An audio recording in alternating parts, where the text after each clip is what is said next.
evening. I'd like to share 4 of my poems with you tonight, and the first one is about that heartache of the first love that's been lost. It's called The Waterfall.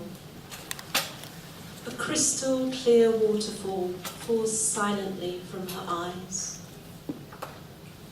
As it descends to earth, the sun catches it and brings it to life. Each drop reflects the love given over the year. As it falls to the earth, it takes away her fear, cleansing the body, easing the grief. For a moment, this silent waterfall seems to bring relief.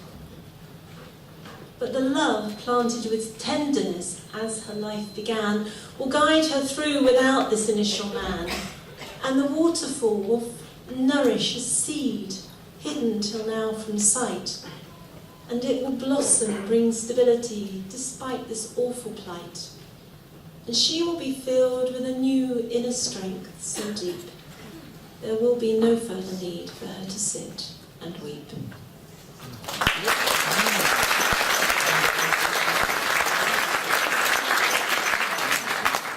The next poem is entitled The Serpent and is about being stuck in a traffic jam on the M1. A serpent of red slinking into the night, white eyes nowhere in sight. We sit and we wait, but not an inch do we gain, hemmed in by metal and rubber, a huge automotive chain. Engines tick over, keeping us warm whilst we're there. But this serpent isn't for moving. Where we need to get to, it doesn't care. So we sit and we wait in this excruciatingly long metal line, just thinking, it's probably worth getting the train next time.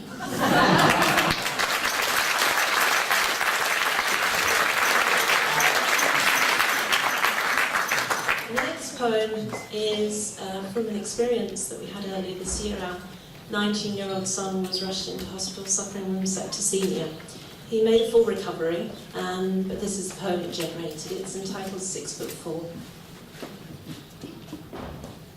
6'4" of muscle lying useless on a bed, pain of unparalleled proportions running around your head, monitors attached to your chest, drips inserted into your arms, there to warn anyone and everyone of any greater alarm.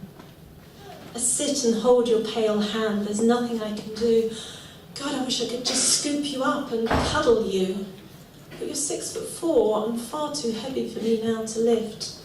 And you're balanced on a precipice, with death wanting to add you to its list. I've spent your whole life keeping you fed and watered, safe and warm.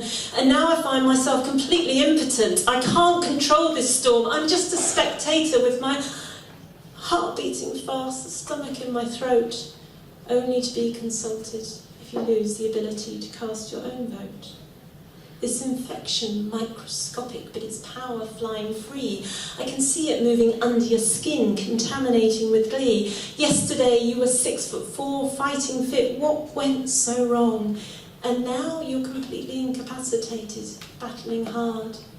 God, I hope you're that strong.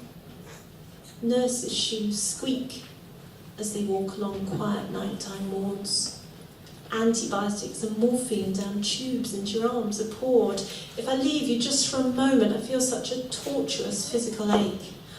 Oh, how many other families right now are encountering this same emotional earthquake? 6'4" of muscle finally emerging from this fog. Days of medication seem to have done their job. We're allowed to take you home with more pills than we can count. Your name still on the land of the living head count.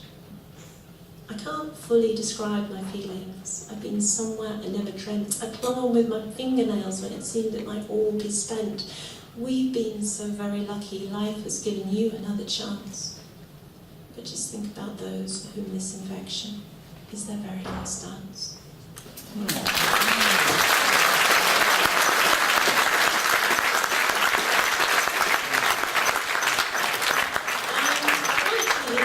Semi-final on a lighter note and give you the Sparrow Hawks week.